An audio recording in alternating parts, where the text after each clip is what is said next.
Welcome to another in our series of Kehillat Israel podcasts. This is a recording of Rabbi Amy Bernstein's weekly Friday morning Torah study.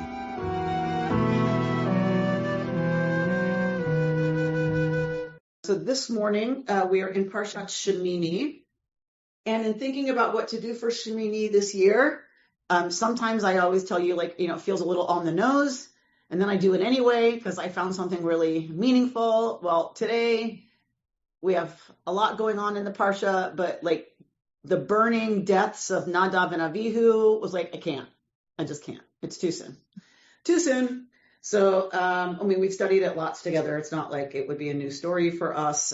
If you're interested in Nadav and Avihu and some different takes on that, you're welcome to listen to the podcast from a few years ago. I think it was, Bert, you'll have to remind me, where we talked about God filling the sanctuary. They were worried, would God actually come to the tabernacle? Would God's presence fill it? And Nadav and Avihu simply are in the way when God's fire fills the Mishkan and then goes out to consume the sacrifice on the altar, that they are in between the Holy of Holies and the altar, and so they are consumed by this fire that goes out. There's lots of different explanations about what's going on with that story, but it's not for me this year. I just can't.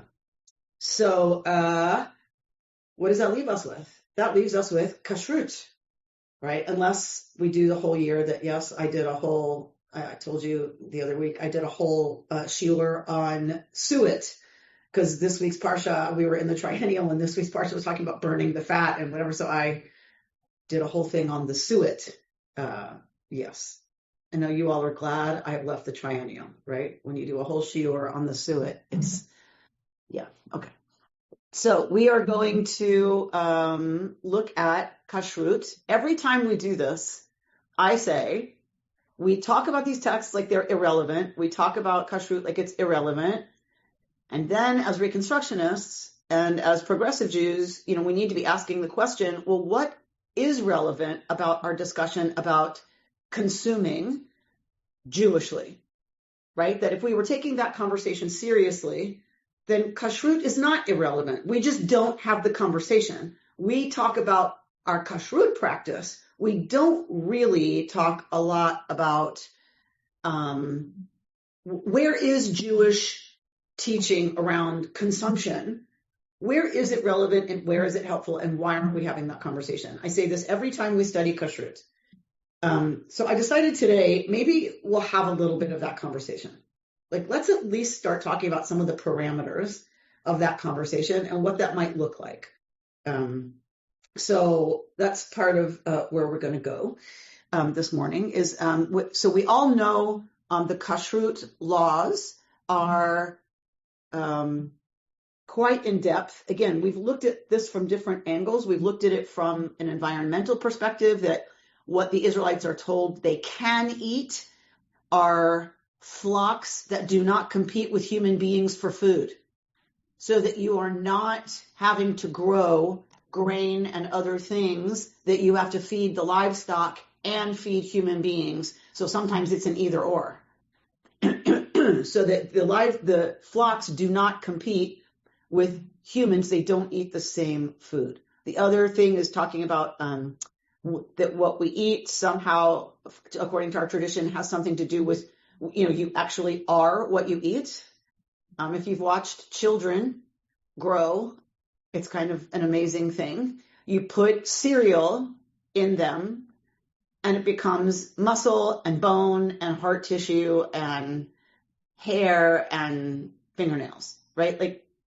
It's a miracle, but it's an odd thing if you think about it. You put in food and it becomes person. It turns into person, right? So that for the tradition becomes pretty literal. If you really, really are what you eat, and if you think about it, you are what you eat, right? What you eat becomes literally your flesh and blood. Then for them, there were many, many levels of what do we want to be and what do we not want to be involved with eating. Today, we're aware of it, that we don't want to eat stuff that becomes us that's plastic or toxic. or whatever, because that will become us, but in a bad way, like cancer cells, right? Or whatever. They had that same deep understanding that food becomes them. We are not the first ones to get that. They watched children grow too. They fed babies and watched them become toddlers, etc. So they knew also what somebody consumes becomes their flesh and blood. They knew that. So for them, though, there was meaning in, okay, well, if I eat something that eats other dead stuff, what does that make me? Right? If that becomes me, if I eat something that eats a bunch of other dead stuff, what am I becoming, essentially? I'm consuming something that's consumed a bunch of other carcasses that are roadkill. What does that make me? Like kind of a collection of roadkill. Then is that something I want or something I don't want? So for the rabbis, they are very clear that is not what we want to be. Is a collection of a bunch of dead junk that predators fed on, and then we eat the predator. That just was completely unappealing to the tradition and to the rabbis. So we come from a tradition where, if you recall from Genesis, how does everything get created? How does everything become extant? First of all, it's by God's word. Everything becomes extant because God speaks. The other reality is Vayavdel. So God separates. Separating the upper waters from the lower waters allows the earth to exist. Separating day from night allows for time, allows for a day, allows for a week, allows for a season, allows for a year. Separation, according to the biblical cosmology, separation is the root of all functioning in nature. That's how we have a world. Without boundaries and categories and separation between them, everything becomes a chaotic tohu vavohu, a big cosmic ball of bleh. That is the antithesis in the biblical cosmology. That is the antithesis of yesh. There is, right? The opposite of yesh, there exists, is that kind of indistinguishable something from another ball of bleh. Okay? So once you understand that in your bones about this is how the biblical world understood things, it makes sense that they would have categories of things you can eat that would be good to become you, and things you don't want to eat to become you. Now, we don't understand all of the ways they categorize food. We understand anthropologically, we think some of them. But if you look across cultures, and we've said this before, but I'll say it again as we come to Kashrut, because sometimes we're quick to judge our own tradition, but we forgive others their mishigas.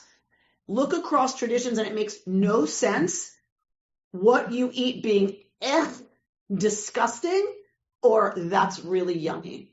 There really is no rhyme or reason to what cultures consider to be taboo and what they consider to be yummy, gourmet, right? Why is escargot gourmet, but crickets are disgusting? You cannot find, there's nothing you can tell me that's going to have me go, oh, okay, well, that makes sense.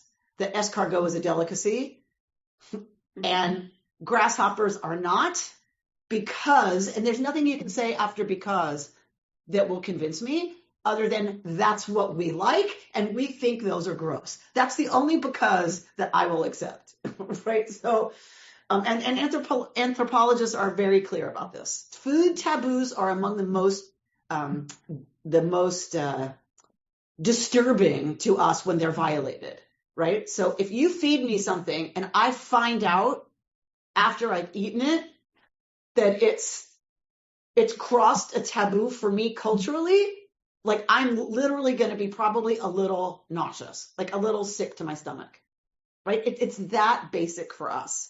But someone else eats that every day and thinks it's the most delicious thing possible. Go to gefilte fish as an example.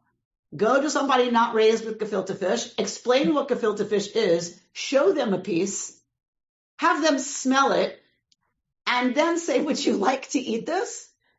And how about every day? My grandmother would eat it every day if she could. and often did, like had a jar in the fridge and with the jelly and they like the carrots and right. So now I love gefilte fish, but go ask a lot of people I hang out with, and they're like, "We love you, but I'd come like to here." Not gonna happen, right? In Duluth, it was lutefisk that the folks from the Norwegian culture, like they eat lutefisk, which is fish cooked in lye. People, it's cooked in lye. So as bad as gefilte fish is, I'm here to tell you, it ain't lutefisk. All right, but each population eating those things would say the other ones is disgusting, even though they are very, very closely related in how they are disgusting, and why they're disgusting to normal people. Okay, so I just want to start there. That like we judge our tradition as like, oh, that's so silly, they're food taboos. But every culture has food taboos, and every culture takes them very seriously. I also just want to say as we start, this is not about health. Kashrut is not about health. Anyone who wants to make that argument is an apologist for the tradition. I'm not saying you can't be an apologist for the tradition, but you're wrong to say kashrut had anything to do with health. If you don't cook pork well, you get trichinosis and you die. Okay, guess what happens if you don't cook a cow the way you're supposed to? You get the same kind of bacterial infection and you die. Right? People were allergic to shrimp, and so some people ate it and they died, and they saw that. People knew if they ate shrimp and they were allergic to it, they died. They didn't eat that. I mean, okay. So it's not about health at all. It's about health in a way that the Israelite culture would have understood that, and health was about living in line with holiness. And that meant eating what was permitted cultically to your people and not eating what was forbidden. That was about them being healthy members of the Israelite community. Okay? Susan Cohen, did you have something you want to say before we get started? I just wanted to say that the locusts are kosher. You and I don't eat them, but in biblical times, if they ate your crops, you had the locusts to eat. So I mean, that's just a rationalization, but they are kosher. Right. Right. So, yes. So we don't eat a lot of things that are permitted, right? That are kosher. We don't want to, and we have our own cultural food taboos around those things as Westerners. There was one. Okay. So, so we're going to start in a second. What else did I want to say? Anything? Judith? Are you raising? Two things. Yes. The Mexicans consider chipolines, which are French fried grasshoppers, a great delicacy, and they are delicious. And also, I wanted to bring up, since you brought up the sociological point of view of every society has a food fetish or abhorrence. I understood that one of the reasons kashrut was enforced so rigorously was that when you eat with people, you socialize with them. And by having a dietary law that makes you eat separately, it was a way of preventing socializing outside the tribe, so to speak. All right, so we'll get into what some of the purposes of having different eating laws might be. In Egypt, there was very clear distinction about who the Egyptians would eat with and who they would not. That's why Joseph was not originally eating with his brothers. It's because they were shepherds. That was disgusting to Egyptians. And so an Egyptian would not sit with a shepherd to eat. So we, there are lots of levels of who eats with whom. I recently read an article that said that the Israelite diet would not have been that different from the Canaanites. So I need to go a little further into that to figure out, all right, so if it's not about being distinctive as a people, what is it about? Right. So, I haven't really done a lot yet in that realm of the fact that they would have been eating a lot of the same things as because it does undercut this idea that the Israelites are eating something different so that they can identify as Israelites, so that it keeps them from backsliding into worshiping Baal and worshiping Asherah Because if you can't eat the pig at the Baal festival, why would you go to the Baal festival, right? So if you want to make sure they don't start worshiping Baal again, then don't let them eat pork. That way they don't go to the festival. That way they don't backslide, right? So that's one theory of some of Kashrut. So not sure. But for the occasion, I am drinking from my cup that says, arguing with the rabbi is like wrestling with a pig in mud. Sooner or later, you realize the pig likes it. Okay. In honor of today's Torah study. Okay. My best friend sent me that. Yeah. It's like, okay. With friends like this. Okay. So let's look at the text. The text that we're going to start with. So God spoke to Moshe and Aharon, saying to them, Dabril b'nei Israel, speak to the people of Israel, lemor, saying, Zot hachaya asher tochlu mikol habehema asher al haaretz. These are the living things that you may eat from all the domestic animals that are on the earth. Anyone having a hoof, cleaving a cleft in its hooves, bringing up the cud among the animals, that one you may eat. Another theory is that these are characteristics of an animal that you can see, that are very obvious. You don't have to be a marine biologist to figure out if something has fins and scales, which we're going to see, right? That, if it has a cloven hoof and is a ruminant, then you can tell that. So it's easy to determine what is permissible and what is not. You don't have to be a zoologist and know the different species of things to know what's permitted and what's forbidden. However, these you are not to eat from those bringing up the cud or from those having a hoof. The camel, for it brings up the cud, but a hoof it does not have. It is tameh. It is impure for you.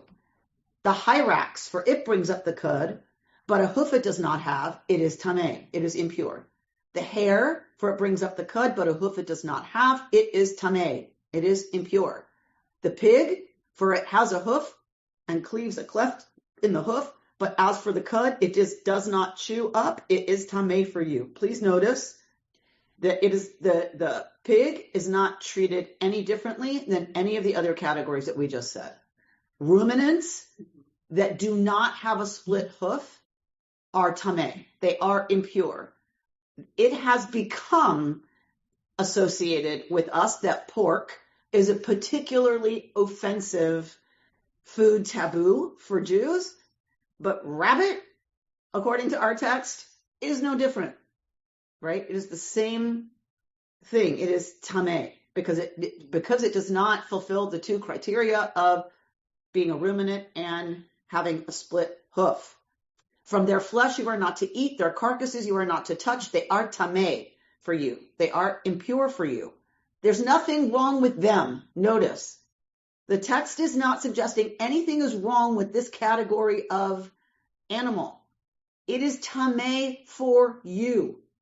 Someone else can eat it, that's fine. You cannot. You become impure. Y'all who are now bound by pure and impure rules cannot eat it.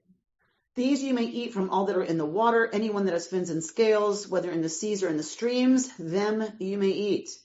But anyone that does not have fins and scales, whether in the seas or in the streams, from all swarming things in the water, from all living beings that are in the water, they are shekets for you. They are detestable for you. All right. Some want to say that for the biblical mind, anything that is in water should be swimming. That is the proper way to locomote in water. Anything that doesn't do this, fins and scales to get around in the water, is a cross between a water thing and a land thing, and that is violating some categories that are a little nerve-wracking for them, so that's off limits. That locomotion in water is about swimming, that's fins and scales. Okay. They shall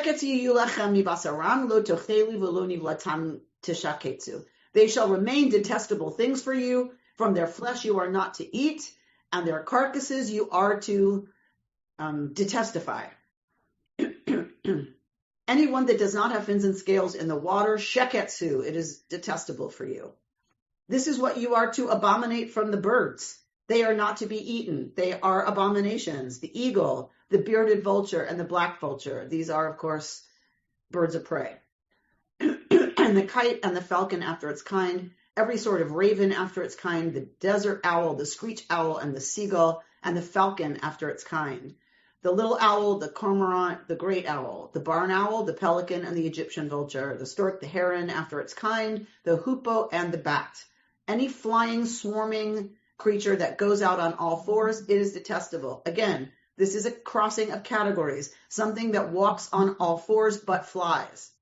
That is crossing a boundary that for the Israelite mind is an abomination, right? That's taboo.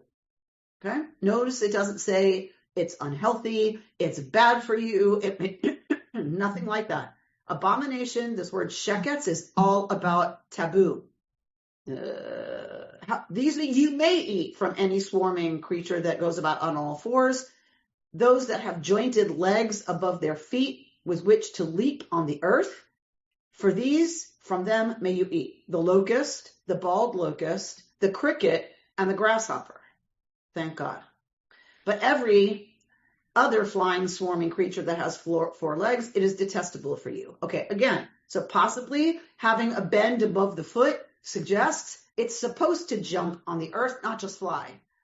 Its leg is designed in such a way that, but who knows? We just don't know why some are in this category and some are not. That's the best some folks like What's Her Chops, who studies this closely, could come up with as an anthropologist, is famous anthropologist studying Kashrut. Anyway, it'll come to me. We looked at her work one year when we studied this. Possibly because it makes it more of a land-based animal because it has knees, essentially. It gives a whole new meaning to the bee's knees, doesn't it? Now from these you can become tameh. Whoever touches their carcass shall be tameh until sunset. Doesn't say you go to hell. It doesn't say you are thrown out of the Jewish people forever. What does it say? You remain tameh until evening if you touch their carcass. Whoever carries any part of their carcass is to scrub their garments and remain tameh until sunset. Every animal that divides a hoof, but cleaving does not cleave it through, and its cud does not bring up, they are tameh, right? This is impure. Anything that goes out on paws, on all fours, they are tameh. Whoever touches their carcass will remain impure until evening. Same with washing their garments. They are impure till evening. They make you tameh among the swarming creatures, right? The weasel, the mouse, and the great lizard, the gecko, the monitor, and the lizard, the sand lizard, and the chameleon. They make you tameh. So among the swarming creatures, right? Whoever touches them, they are dead. They shall be tameh until sunset. Anything upon which of them should fall when they are dead shall be tameh. So whether that falls on wood or cloth or skin or sackcloth, any vessel that can be used in work is to be put through water. It has to be purified. It remains tameh until sunset. Then it is pure. All right. So then we go on to the fact that it contaminates anything it comes into contact with, right? So tum'ah, impurity, contaminates and renders other things impure. This is very well attested and understood by the folks who lived by a system of pure and impure. Impurity is communicable, and you don't want that.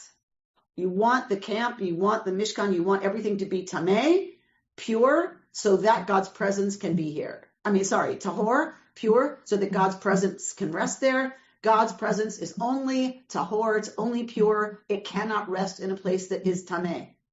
So you don't want impurity to be around. So you want to be very careful about all these laws so that you can make sure that the camp and the tabernacle is pure so that God's presence can rest there, because that is how the Israelites will be protected. Here is the reasoning for Kashrut. There is no other reasoning than this. There is no place you can show me a citation. Believe me, I've been doing this a long time. There's no place you can show me a citation where there's another reason for Kashrut other than what is stated here. Kedoshim tiyu ki kadosh ani. You shall be holy, for I, Yod-Heh-Vav-Heh, am holy. That is the reasoning for Kashrut. We are to be a holy people. This is how you eat in a holy manner, period. End of sentence. Not why, not because ruminants are blah, blah. It just is, this is what renders you tameh in a system of purity laws where you are supposed to be kadosh because God is kadosh. Somehow this is related to God's self. We are not told why. We are not told how. It is not our business, essentially. So everyone who wants to try to figure out why is barking up the wrong tree. Why is not a question in our tradition around the food taboos. The why is because God is holy and we're supposed to be holy. And this is what God has said we can eat. Or if you want to put it in Reconstructionist terms, this is what the early Israelites determined were things that you ate if you wanted to live in line with holiness. And these are the things you don't eat if you want to live a life in line with purity and holiness. How and why they discerned those certain categories, we can talk about it all day long. And it's interesting too, and we have in previous years, but we're not going to get a yes, that's the answer. Like, why do we eat certain things and not eat certain things, right? We'll say, oh, because the science proves that, okay, but is that the only thing we decide on? No. Well, my mother ate it, and I ate it when I was little, and I loved it, right? So there's just lots of reasons we eat what we eat and don't eat what we don't eat. So I don't want to spend too much longer on this, but it is very clear that there are things we're supposed to eat, things we're not supposed to eat. We are not told the why and wherefore of all of that. We are just given these ways to discern what they are. And yes, thank you, Rachel. It was Mary Douglas. Thank you. If you want to look up Mary Douglas's work, just put in Mary Douglas kosher, Mary Douglas Leviticus, and you will see a ream of work, which is really interesting for those of us who love that stuff, like the cultural anthropology of it all. It is very interesting what her theories are. And as well as Tamar Kamienkowski. She wrote a book on Leviticus that burned in my house. I really wanted to cite something from it today, but I can't. But she quotes a lot of study about the reason it would have been appropriate for an agrarian society that's semi-nomadic pastoralist and agrarian for them to have these categories of why they would eat this and not that. What's her last name again? Kamienkowski. Tamar Kamienkowski wrote a commentary on Leviticus. I believe it's the women's commentary series. Hers is Leviticus. That's her specialty.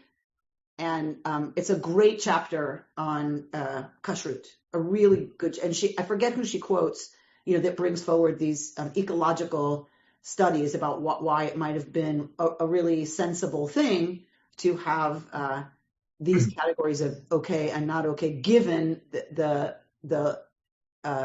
subsistence technology of the early Israelites coming, into the Bronze Age in the ancient Near East. Okay, so those are two sources. Mary Douglas is amazing. Tamar Kamienkowski, Rabbi Tamar Kamienkowski. No, she's Dr. Tamar Kamienkowski. Okay, see, Margot, you're going down the rabbit hole. I'm in it. You're totally going down the rabbit hole, right? Okay. So a matured model of an earlier evolutionary period. Already there is a suggestion there that, right, like this is more mature, that this is more, things, yes, some comes out of experience. You don't want to eat that because people died every time they ate that. Okay, so let's not eat that, right? Yes, but it's not just about poisonous. It's about understanding that there are deep religious impulses around what is good for us spiritually to eat and what is not. So does that evolve out of what was originally physical health stuff? I'm not convinced. I believe that. I think, some things are spiritually informed, like some evolution is spiritually informed. So all I was really saying was that, in times when there maybe wasn't a maturity of consciousness around these things, in a time before we had culture in our tribes, my statement was more so to just, that's just where I am in my own understanding of it all. But the anthropologist in me, just has to say it. It's like, there's not more mature. There isn't more mature. It's not like we have evolved for the better. And the way they saw it was primitive and we have matured in our understanding since then. That is, Well, yeah. not the Maybe case. matured is the wrong word. Maybe it's Yeah. I don't know, experiential or just informed or evolved. I don't know. Not better than now, but just having Right. experienced it. The things that we decide to use as our standards has changed, and some haven't. Right? Some taboos seem to be just really ingrained, right? And we don't do it. Right, Bert? Yeah, I was going to say why they did it is one thing. Why we might do it really is another. And in particular, Correct. I go to So more thank you. chaplain and belonging. There are many belonging reasons. There are many reasons to keep kashrut that have to do with identifying with the Jewish people. I know I'm a pescatarian, and I don't eat shellfish, so I guess I eat kosher. But when I go to a restaurant, I look at a menu as a Jewish person, not just Right. as an American. So that's a whole other dimension. Is why in the world would we want to do it? And to me, it really has nothing to do with why they did it or All right, wanted so to do it. I think of what we always told our kids, why? Because I told you so. So for some people, it's why? Because God said so. But if we don't believe that God talks like that, then there's a whole other set of reasons. All right. So thank you for the segue, Bert, to the texts that I have collected about. So what are some of the positive Jewish values that we might look to talk about how and why any conversation around the spirituality of eating might have some relevance to us? So looking at Rabbi Abigail Halpern, she has an article called Shemini, Messy Lives. And she said the word we use that this person she was quoting uses for mundane, this commentator, chulin, is the name of the Talmud tractate that details the laws of kashrut. It is called chulin because it appears in the order of kadoshim, holy things, where all the other tractates deal with the sacred laws of the temple. Kashrut is mundane for everyone. So what is she saying? So the laws of kashrut, how to eat in line with the laws of holiness, appear in the tractate called secular stuff, right? So how to eat in a holy way is in chulin, chol, right? You have Shabbat and chol. You have chag and chol. You have holy time and you have chol, regular time, secular time. Chulin means all that stuff that's about chol, that's about not holy. So dafka, the laws around how to eat holy in a holy way are in chulin. So she's going to riff on that. And she links it to Nadav and Abihu, that there's a reason they follow closely one after the other, because Nadav and Abihu just happened, then we get kashrut. After Nadav and Abihu are burnt up for bringing too much of themselves, their passion, their fire pans, their unsanctified bodies into the Mishkan, the Parsha dwells on chulin. These mundane animals, their bodies which are simply for our food, occupy substantial real estate in the Parsha, meaning these are not about sacrifice. This is not about, holiness and what can be brought to the Mishkan. This is about what you eat in your regular everyday life for lunch. The mitzvah of kashrut is all about mundanity. Mundanity. I don't know how you say that. It's all about the mundane. It takes place outside the Mishkan, inside our homes and our bodies. Kashrut is a way of bringing the holy into our lives, of orienting our very sustenance towards God's will. Nadav and Avihu bring their messy lives into the Mishkan, therefore they are consumed. Kashrut is about bringing the Mishkan into our messy lives.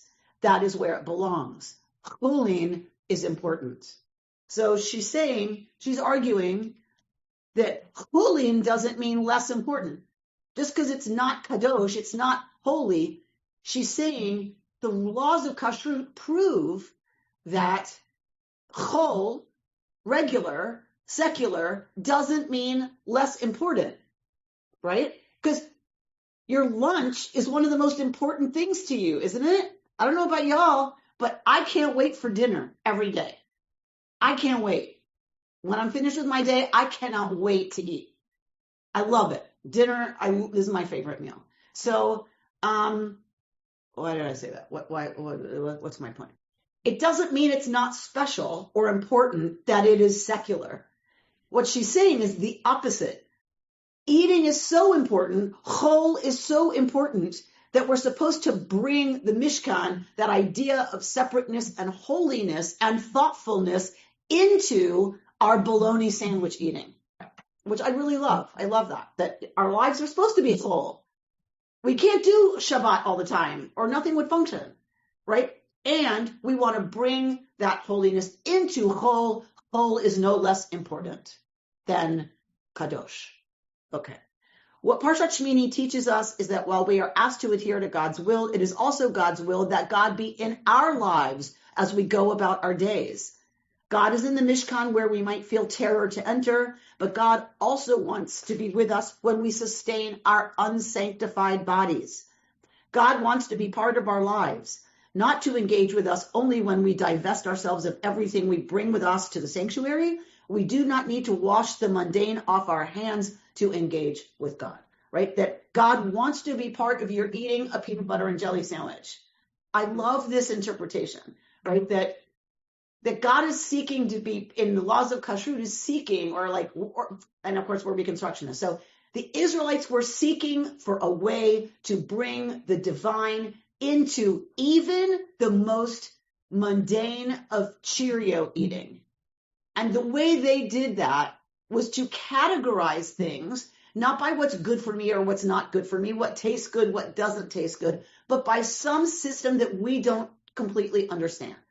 That for them, this is how they brought God, Yud-He Vav-He, into their most mundane activity, which is eating several times a day, right? And it is the most basic, right?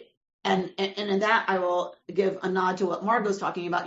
Our subsistence technologies, were largely formational of our cultures. So a hunter-gatherer society and culture had a much different set of social rules and regulations that comes out of that than, let's say, agrarian culture. Your relationship to the land and owning the land becomes a very different thing when you're settled agrarian peoples versus when everything you have is on your back and you travel and nothing belongs to you on the planet because you're nomads, right? So those are very different cultural rules and norms that develop out of your subsistence technology. So the way you eat determines a lot about your culture. So I like this, that it's about that dafka chol, dafka, the things we do all the time that are not the special stuff, are where the Israelites looked, and then Jews since then have looked to bring God into it. Not just the special days, not just Shabbat, every day. Right. So along those lines, I love this. So and there's a big rabbinic conversation over the centuries, over the millennia really, about, so it's not just about what you eat, but how you eat. So for the rabbis, they extend past just what's permitted and forbidden. They go into how we eat. So an example, Rabbi Nachman of Bratslav says, be careful not to swallow your food in a hurry. Eat at a moderate pace, calmly, and with the same table manners that you would show if an important guest were present. You should always eat in this manner, even when you are alone. Why? What is he saying? Because guess what? You are not alone at the table. Who's at the table with you? God. If you take it seriously, that you would like God to be a part of everything you eat, and therefore you're not going to eat some things and you're only going to eat these, not because it's bad for you, not because it's, doesn't taste good, but because it's just forbidden, because you're an Israelite, because you're a Jew. If you do that, what you're saying is, I want God to be at my table. Well, if God is at your table, then don't eat, right? Don't eat in a way that would be offensive to an important guest. And if you don't think God is an important guest, we have a problem, right? If God is at your table, you should eat metaphorically, yes, like that, as if God were present. Therefore, it's not just about that I'm eating the okay foods, but I'm snarfing it down, right? It's that eat as if God were at your table. Eat with dignity. Eat slowly. Eat mindfully, we might say, right? Eat in a dignified manner, even if you're alone. Where we eat. Rabbi Yochanan and Reish Lakish teach that a person's table has taken the place of the temple of ancient times in atoning for a person, right? So our tables are our altars.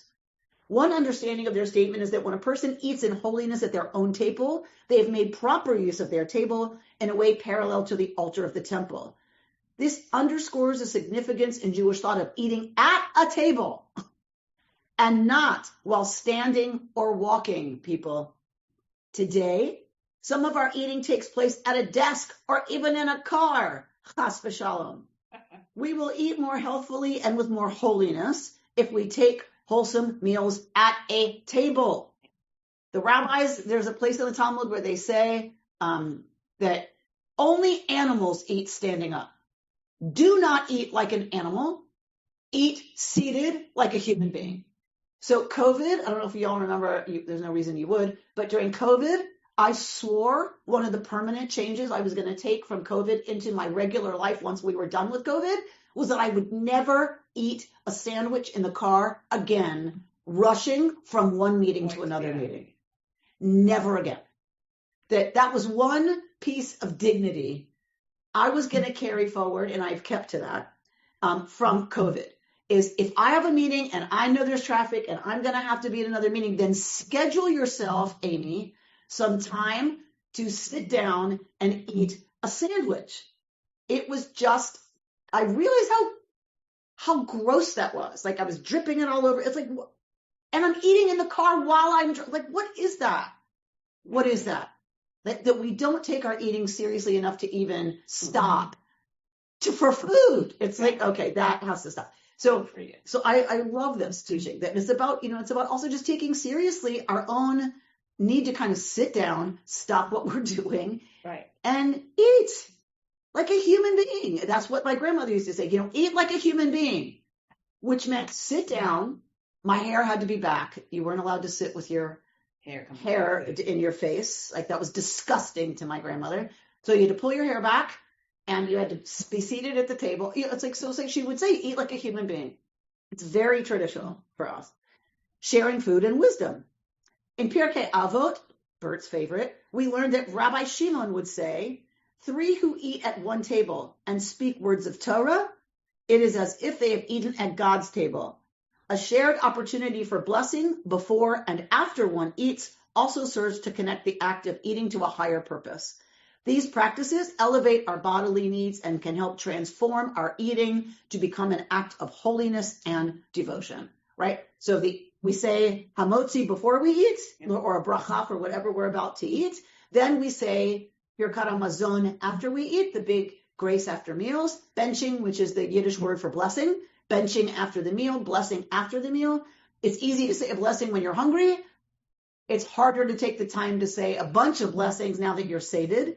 And now that you're full, right? So, also it is traditional, so that when some of us gather, when I gather with colleagues, and we eat together, someone is asked to give Dvar Torah. Someone is asked to share a Bissel Torah, right? So we don't sit down to a meal without one of us being asked to share a little bit. Okay, what's some Torah that you're learning right now? Because it's considered we want to bring Torah to the table because it elevates the experience to being one that is just beyond fulfilling our bodily needs and our desires to taste something that we like. So how did biblical Jews get in touch with God? By eating and choosing what to eat. Not by murmuring prayers, but why by eating? Because in the deepest origins of Jewish life, the most sacred relationship was the relationship with the earth. For shepherds, farmers, orchard keepers, food was the nexus between Adamah, the earth, and its closest relative, Adam, the human. So ancient Jews got in touch with God by bringing food to the temple. With our bodies, we affirmed this food comes from a unity of which we are also a part. From earth, rain, sun, seed, and our own work. It came from the unity of life, so we give back some of it to that great unity. Right? But most of us have shrugged away today the bringing near of sacred food, the sacred choice of foods we do not eat, the sacred pausing, so that 1/7 of the time we do not grow our foods. We think that resting is a waste of time that could be used to make, invent, produce, and do, right? So I think this is another aspect, that we forget the relationship of earth to us and the ways that we consume now and our values around that or lack of them also impacts then the earth, right? All right, so I want to take us forward. That's from Rabbi Arthur Waskow, Echo Kashrut, Standards for What and How We Eat. He is really one of the leaders of this conversation about Echo Kashrut. So I always say, why aren't we having that conversation? And then we never have the conversation. So I don't know that we need to have the whole conversation right now, but I at least want to give us a way to start thinking about how we would structure such a conversation, not just about traditional Jewish, stuff around Kashrut, but what would it mean for us to have a serious conversation about eating Jewishly according to our Jewish values now? If we were to have that conversation as a community, what are some of the Jewish ideals and values that we would bring to that conversation to categorize our conversation beyond the biblical yes and no, okay or not okay? Because that's an easy one. We can decide what we want to keep of kashrut, like Bert said, to positively identify as Jewish. It's become pork and shellfish in a lot of ways. That's fine. I don't eat pork or shellfish for that reason, as a positive identification with the Jewish people and the people in our tradition who took risks to their own lives to not eat that, to refrain from eating that. So that's what I do. But other categories of kashrut, I don't buy into biblically. They're not meaningful to me, whatever. So, but what are some categories beyond the biblical kashrut that we would talk about if we were to have this conversation seriously as a community? So here are some of them. If you have other ones, I'm open to hearing them, of course. First is the Jewish value of tsa'ar balei chayim, respect for animals, which literally comes for concern for the distress of those, tsa'ar, suffering, distress for those who are ba'alei chayim, who have life. So what would we eat like as a progressive Jewish community if we took seriously the suffering of those who possess life, right? The famous example these days is veal. The way you get veal is to raise a baby calf in a cage so that it does not move around. And that way the meat stays white, right? So, and they are not exposed to any other animals, and they are not exposed to milk. It's just really bad. So, that's one. The other is foie gras, right? The force feeding geese more than they would eat normally so that their liver becomes fatty. That's what makes foie gras pate so delicious, is the fat content. Well, normal geese don't eat to a place where they have fatty liver disease, right? They are designed not to, just like we're supposed to not eat to eat where we get fatty liver disease. So they are given fatty liver disease on purpose, which means they are force fed. Okay, so one value that we can talk about is tsa'ar balei chayim. What does it mean to cause suffering to other animals? Some people want to argue, even if you're talking about cows, how are they killed? The laws of kashrut took into account how you killed the animal. And the laws of kashrut did have to do with tsa'ar balei chayim, the suffering of the animal. That's why you slit the throat, is because it goes through the windpipe. The blade has to be so sharp that it doesn't nick one hair on the animal's head so that they don't feel it. We don't have to agree whether this is the kindest way or not. What I'm saying is the laws of how you kill an animal were part of what made it kosher. And you had to kill it in a way that caused the least amount of suffering. We do not have that as a standard in the meat industry right now, right? Animals are clubbed to death. They are hung upside down and electrified. I mean, there's all kinds of ways that they are so systematically killed. I don't know if you know that woman, I forget what her name is, who's autistic. And so she relates to the world in a lot of ways. Like she says, animals understand the world. And she has designed a less cruel system by which to get cows from where they live to slaughter. because she understood all of the alarms that were going off in their system by the way they were being shunted through tunnels and blinders and all the things that alarmed them that we didn't get. And they're dumping stress hormones into the meat. And she's like, I get it. Like that, you know, but humans didn't think about, even if you do it in a way that's about doing it as painlessly as possible, getting them from the pen to that process was being done in a really cruel way without people understanding that it was. I forget what her name is, but Claire Danes. She wrote a book on this. On kind of putting yourself in the animal's position, and that someone with her what we would call disability, but her neurodivergence, understands it way better than we do. Bal tashchit, another value that we could bring to our conversation about eating ethically, eating Jewishly. Bal tashchit is not wasting, right? So not wasting, meaning the planet, the earth. How do we not destroy the earth? So we've talked before, styrofoam, yes. Temple Grande, yes. That's her name, yes. It's a great movie. There's a movie. So we would think about that. How do we eat in line with Bal Tashchit, not ruining the earth and not wasting, right? So I think about styrofoam. I think about petroleum, right? You know, I think about all those things that our food comes in. Like, so it's not just the food, I think. It's also about how do we move to a system where we're not getting our food, even food that we think is okay, that we're not getting it given to us and supporting it being given to us in packaging that's terrible for the planet, right? So that's, for me, one of the considerations that I take seriously and wish we could all do better at insisting on. Like, I wish we could move to a system where you take your glass containers to the delicatessen part of the grocery store and say, weigh my container, now give me half a pound of tuna. Like, why isn't that the norm? Cool. Why are we supporting them putting it in a new plastic container that we're just gonna throw away? That's petroleum based or whatever, right? Fishing wire, fencing, right? Okay.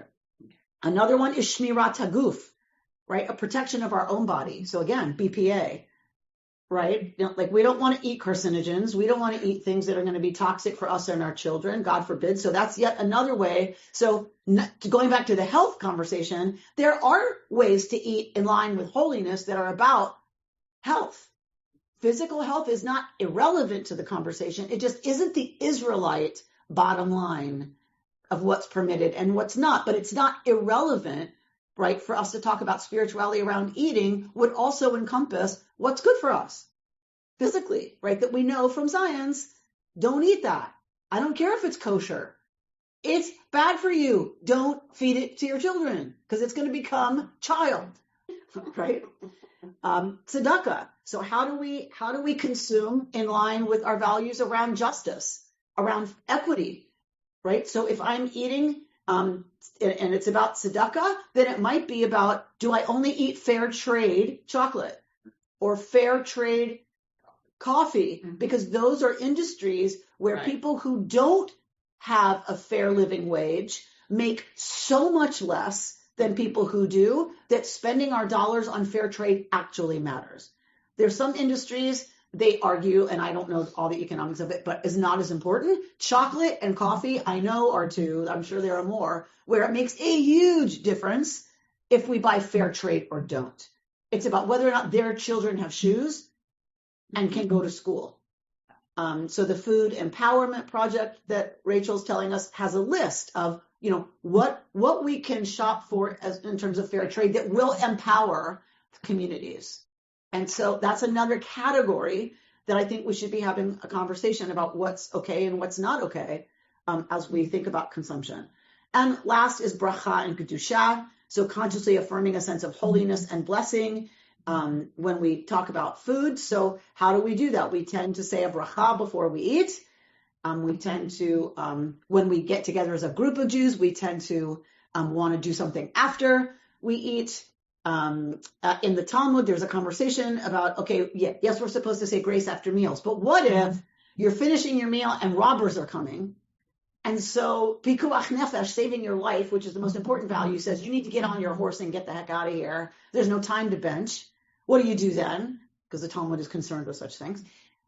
So the answer is you're allowed to do a really short benching, and you're given the line that they agree on that you can do as a really short alternative benching. And Rabbi Shefa Gold wrote a melody to that line.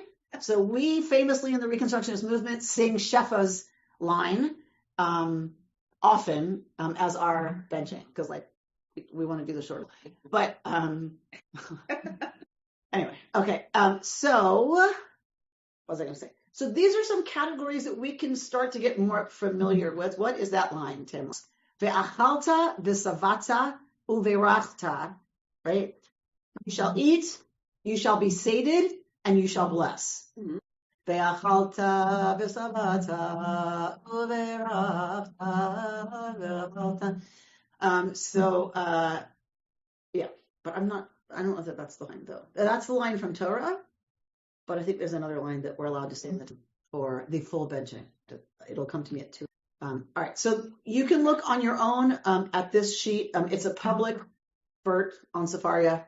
In terms of, in terms of modern relevance, what are some of the factors? So we looked at the Jewish value categories that we might use to bring to bear on the conversation about what should we eat, what shouldn't we eat. And so what are some of the other factors, right? Communal and individual that we might take into account when we start talking about these categories, right? And so they're laid out here for us to just have as, things to consider. Susan keeps trying to say something. Susan? You have to unmute though, Susan. For years, I've had to eat as though I were vegan because my doctors said forbid all animal protein, eggs, fish, meat, milk, everything. And the question I've always asked myself is, can I then consider myself kosher? Obviously, I'm not eating anything that isn't kosher, unless I consider peanut butter and banana not kosher. And I thought, if I'm not eating anything that isn't kosher, but I'm not thinking of myself as kosher, where does that lead? It's just, it gets into that whole consciousness. Like if I change my consciousness and I think I'm not just eating this way because my doctors hate me or want me to live longer or something. I'm eating this way because I'm keeping kosher. Does that bring me closer to? Anyway. So what I would say, I don't know if you're asking me or if it's rhetorical, but what I would say is you're the only one who can determine that. If you're going to ask technically, yes, you're keeping kosher. Now, does that mean anything? If a tree falls in the woods and there's nothing unkosher around it, is it a kosher tree? It's like, does it really, does it matter to you if you're eating kosher or not? Right? So halachically, yes, you're keeping kosher. What is the meaning of keeping kosher if you're doing it only because your doctor said you have to? I don't know. You would have to decide that, I think. Is it meaningful? Right? That's where intention and intentionality comes in, as we would say, kavanah, right? The rabbis would call that kavanah, our intention around doing something or not doing something. And they care a lot about kavanah, but sometimes more than others. Like they care about how we daven. They care about whether or not we daven with kavanah or not. But should I daven even if I don't have kavanah? Yes. Should I pray the prayers even if I'm just speed mumble davening? Yes. Right? So it's an interesting question. Okay, Rachel? Thank you. Susan, I was gonna, your question about am I kosher or not is interesting to me because I've actually gotten in debates with Jewish vegans about this. So I've been what I call, and this is just my personal name for it, what I call ethical veganism. I've practiced for many years now. And the reason I call it that specifically is because people who are vegan, who practice veganism have all kinds of names for what they do. Some people are just plant-based diets and things like that. But I call it that because I make every choice every day with a lot of intention around it, including cleaning supplies that I use, personal care products that I use, and again, to whatever extent is practical. I mean, if there's a medication I have to take it. And that's been tested on an animal, right? So, I mean, it goes into like really every single decision I'm making every day. And, on every level. And I even take it to the level of not using palm oil and trying to avoid palm oil in products because of, habitat destruction. I mean, you could really go down a rabbit hole. So again, but Jewish vegans who are, Orthodox, they tell me you're not kosher because you do this or that, and are you, eating kitniot during Passover? And, we get into all these debates and so, and I kind of say, well, that's nonsense. I just, my intention, I think what Rabbi Amy said is for me rings true because every single day, practically every decision I'm making, and if I have to go on a business trip or if I have to stay in a hotel and do I have access to food and if I have to throw a bag of almonds in my suitcase, it's, so, right. You know what I'm talking about. It's people tell me I'm not a vegan, even though that's how I eat. Because I didn't choose to be, because it's a medical diet. So I'm not a real vegan. Oh, you're not a real, right. You're not a real this, you're not a real that. And everybody loves to judge. And by the way, everyone in my family, my husband is omnivore and my daughter's omnivore. And so we've talked about multiple sets of dishes. My God, if that's not. So I will admit that some of these are conversations I have no patience for with people. Not y'all. I mean, just in general, I'm like, why are we having this conversation? Like, why do you need, what is your agenda about telling me I'm this or that? Like, who cares what you think about what I eat and why? I really don't care. It's like, was it Bishop John Shelby Spong, who was like, kicked out of his movement because he supported LGBTQIA rights.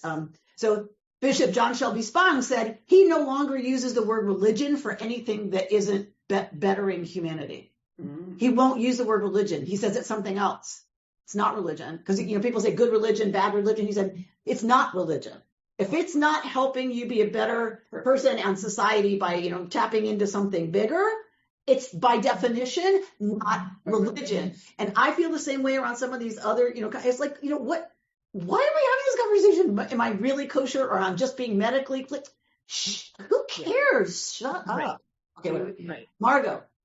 Okay, a couple of things. I recall that we maybe talked about this just one-on-one or somewhere else, but I think a lot of naturally occurring things in my own life have pushed me into your keyword awareness around consumption in general. I know for you, it was a medical issue. For me, it was developing a food allergy to shellfish in my early 20s. And even the doctor at the time joked with me. He's like, haha, like, Zion, are you Jewish? Like, I guess you're keeping kosher now. And, from working in the cosmetics industry and ingredients that are in, I had a lot of my clients at the time were Orthodox women who would come to the store and shop directly from me because I had the list of ingredients and could translate, some of these allowances or not that they could or could not use. So, I think just in my own life experience, it did push me to, I really love connecting this with the Kashrut topic because it's helping us make informed and like non-shame based, injections as to how we consume products, whether they be in our diet or, how we use them on our body. And I think that has just like that awareness has naturally evolved as food has become more complex and how our supply chain has become more complex. And, it's as easy for me as finding a pomegranate bush growing behind my house when I moved into it to be like, wow, that's really Jewish, and I harvest them for Rosh Hashanah every year. And that's something that I didn't plan, but it just showed up in my life. Thanks God. So I do think that, with the right, with the blinders off, and it's kind of neat to embrace some of the things that I think our natural organic lives show us to lead us back towards a connection with our food and, really connecting with it at that level of health, cleanliness or holiness that matters to us in our lives. Thanks, Margo. Alex? I just kept hearing this word, like debating with people about this. And I mean, if you don't want to eat certain things or you do, who am I to why are we even in debate about this? Because especially I think from a more modern or reconstructionist lens, it's about the spirituality, the honoring of that piece. So that's so individualized. Like, why do we even have to be having conversations about, I don't eat palm oil? Like, that's wonderful if you don't. But, it just seems silly. It's a conversation with oneself is really what it is. And if it makes you feel more connected, or you feel like you're, spiritually honoring God or fellow Jews or community, whatever it is, but it just, I don't know, this ongoing debate doesn't seem good for anybody. So that's why I said I have very little patience for it, because it's like, do you want to debate Shabbat practice too?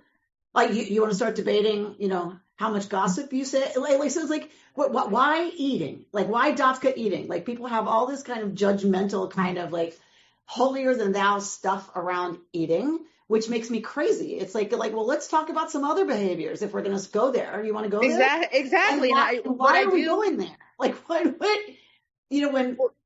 what is interesting is people who like adhere maybe to a plant-based diet or vegan, it seems as if whenever I am dining with somebody and I have my own, things that I restrict, but like making a public announcement about it at a restaurant or whatever. It's like, it's all good. You just figure out what you need to order. If there's a question, of course, ask the question, to your server. But like, it's just, I don't know.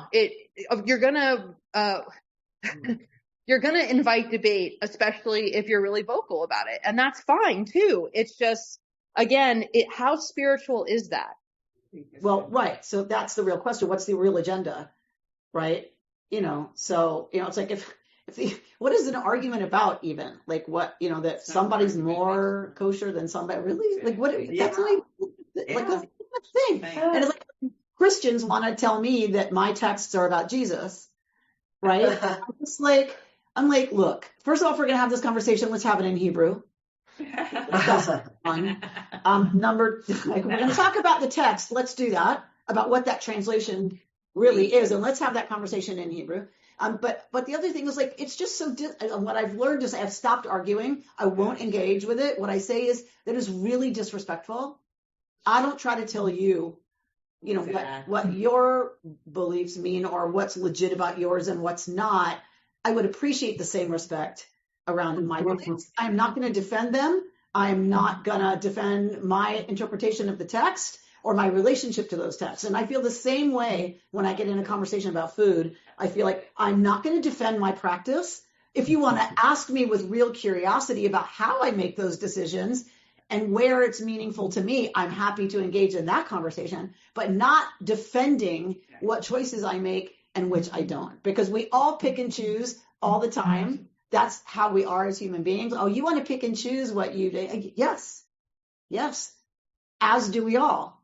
About what we eat and what we won't eat, about what we, like what we practice and what we don't practice, what's meaningful to us and what's not meaningful to us. Like, so yes, we all pick and choose. We're just honest about that.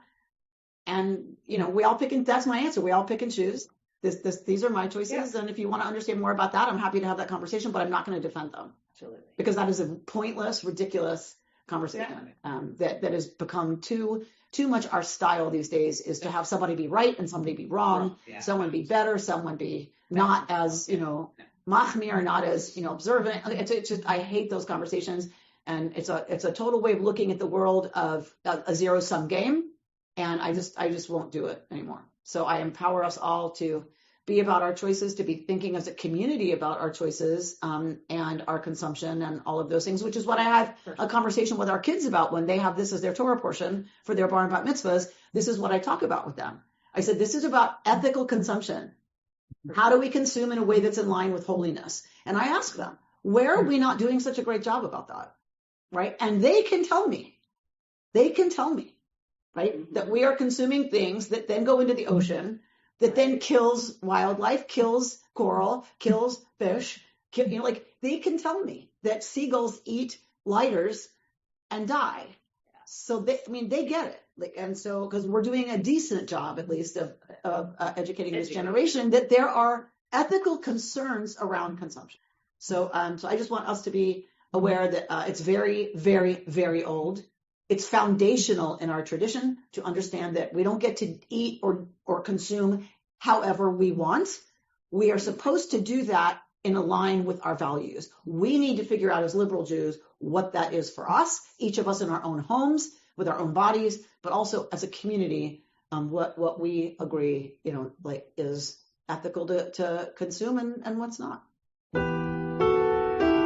You've been listening to Rabbi Amy Bernstein's Friday morning Torah study from Kehillat Israel in Pacific Palisades, California.